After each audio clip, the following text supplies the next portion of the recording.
A vida da gente é tão corrida, né, que a gente tem pouco tempo de parar de refletir, né? A gente não faz isso no dia a dia e quando faz, começa a vir um monte de coisa na cabeça. Para quem é mãe, para quem é pai, nem se fala, né?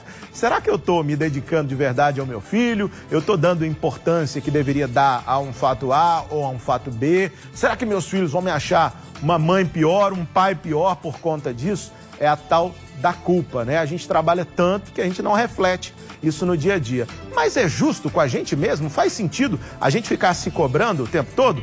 Hora do quadro Cá Entre Nós.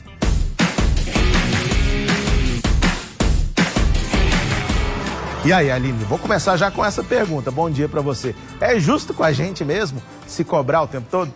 Bom dia, Bruno. Bom dia a todos. Não, não é. Né? Mas a ideia da culpa, a ideia de uma responsabilidade por um dano, né, causado a si ou a outra pessoa. E geralmente o pessoal diz, né, quando nasce uma mãe, nasce uma culpa, né? E aí várias culpas de, será que estou cuidando direito? Será que estou fazendo a coisa certa? Será que é o melhor para ele? Os serás, né? Vamos fazer o seguinte, o pessoal já pode mandar as perguntas ou pode continuar mandando as perguntas, mas eu vou te mostrar o caso da Raíza. Sempre quis ter um filho, desde jovem sempre quis ter um filho, mas quando realizou esse sonho passou a conviver com um sentimento grande de culpa, né? Ela sofre por não conseguir ser aquela mãe perfeita, se é que mãe perfeita existe, né, pessoal? Vamos olhar a situação dela. A maternidade sempre foi um sonho para a Raíza. Há pouco mais de 3 anos, Miguel chegou para completar a vida dela. Sempre foi meu sonho. Nunca me imaginei não sendo. E no momento que eu decidi engravidar, o medo de não conseguir e de me ver sem ter um filho, para mim era uma coisa assim muito difícil eu me imaginar sem conseguir alcançar essa maternidade. Quando era adolescente, Raíza teve um problema de saúde e chegou a pensar que fosse difícil ter filhos. Um cistoadenoma bem grande e por causa disso eu precisei tirar um ovário e uma trompa. Então eu tinha bastante medo de não conseguir engravidar, mas graças a Deus foi uma gravidez tranquila. Miguel chegou saudável e super esperto. E junto com a mãe, também nasceu a culpa. Em que momento você sente culpa? O tempo todo, pode ser. Eu sinto culpa quando eu perco a paciência, quando eu não tenho um dia que eu estou disposta a estar tão presente. Eu sinto culpa quando eu preciso sair para trabalhar e deixar ele um dia inteiro com a babá, por querer dar continuidade à minha carreira e tirar tempo de vivência com ele. Raíza tem consciência que não pode alimentar esse tipo de sentimento. Por isso, tenta fortalecer o emocional para lidar com essas situações. E para as mulheres que estão na mesma situação, ela cita um texto da autora que costuma ler sobre o assunto. A perfeição não inspira as pessoas.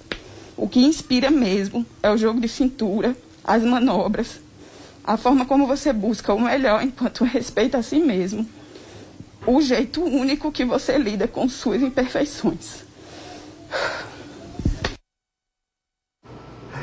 Eu estava comentando com a Aline aqui, se eu começo a ler essas coisas também, dispara a chorar. Meu Deus do céu, falar de filho é um negócio forte demais. Aline, me corrija se eu estiver errado, mas eu acho que a simples preocupação dela em querer ser uma mãe melhor, em estar preocupada com tudo isso que cerca a maternidade, já é um passo gigante, né? Ela se cobra demais. Isso, mas é muito comum ver muitas mães nessa situação, né? A ideia que é um tema que nós já discutimos até sobre perfeccionismo, mas muitas mães estão nessa seara, né? A preocupação de ser essa mãe perfeita que você falava, a preocupação de fazer o melhor para o filho, e isso por si só já é muito prejudicial, né? Porque ela fica num lugar inatingível. Ela fica buscando, um lugar que é inatingível, né? Então ela está sempre tentando, mas é como se nunca conseguisse chegar.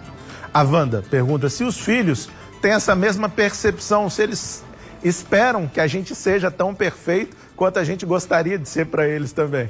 Pergunta interessante da Wanda, porque os filhos veem os pais como perfeitos, né? Essa ideia de ser super-herói, talvez aí acaba passando para os pais essa ideia de precisar ser, não é? Só que independente do que eles façam, de modo geral, os filhos têm os pais como super-heróis, né? Mesmo cometendo erros, que é natural para todo mundo.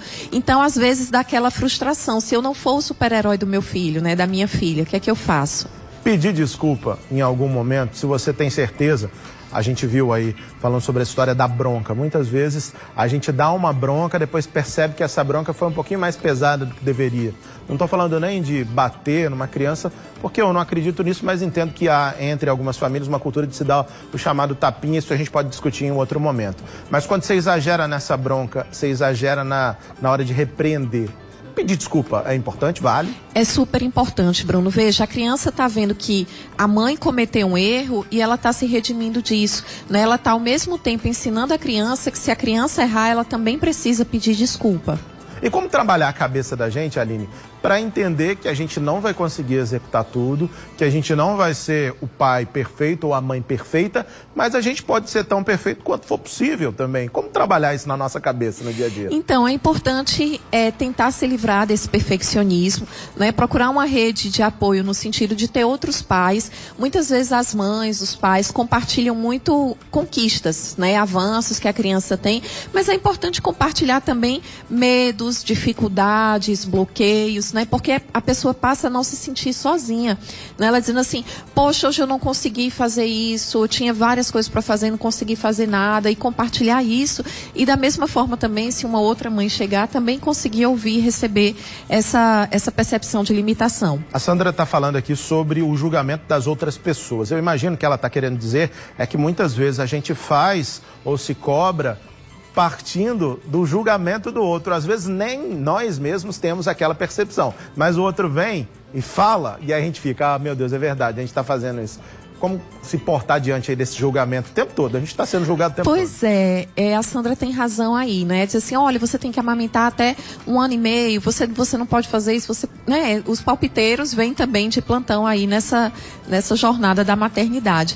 Então, tentar filtrar isso, né? Dar ouvidos a pessoas que realmente se importem, que você precise ter ali junto, dar uma filtrada nesses vários palpites, porque eles vão acontecer, né? E assim também, você ter o cuidado de não julgar o outro, né? Eu falo muito isso nas aulas de psicoterapia infantil, não julgue pai e mãe, porque eles estão ali tentando fazer o melhor para o filho. Aline, eu tô certo ou eu tô errado? Eu percebo com o crescimento do meu filho, ele vai começando a ter a percepção de determinados valores também. No início ele falava, não, papai, quero brincar, tal. Algumas vezes eu tive que repetir, meu filho, não posso. Agora hoje ele já entende, muitas vezes ele já não faz tanta bagunça, ou ele entende que eu não posso passar aquele tempo com ele. Essa percepção vai aumentando também, ou vai mudando com o crescimento da criança?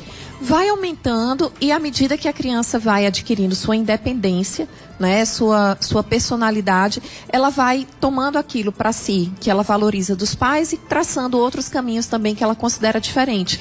Né? Cresceu ouvindo Roberto Carlos, gosta de Roberto Carlos, mas chega um momento que diz, não gosto de Roberto Carlos, eu gosto de outro estilo. Né? Assim, para os valores, para as crenças, para as normas, isso faz parte da identidade de uma pessoa. E é super importante que a criança tenha exemplos em casa para ela tomar os dela depois. Preocupação é importante, cuidado é importante, mas vamos relaxar, né?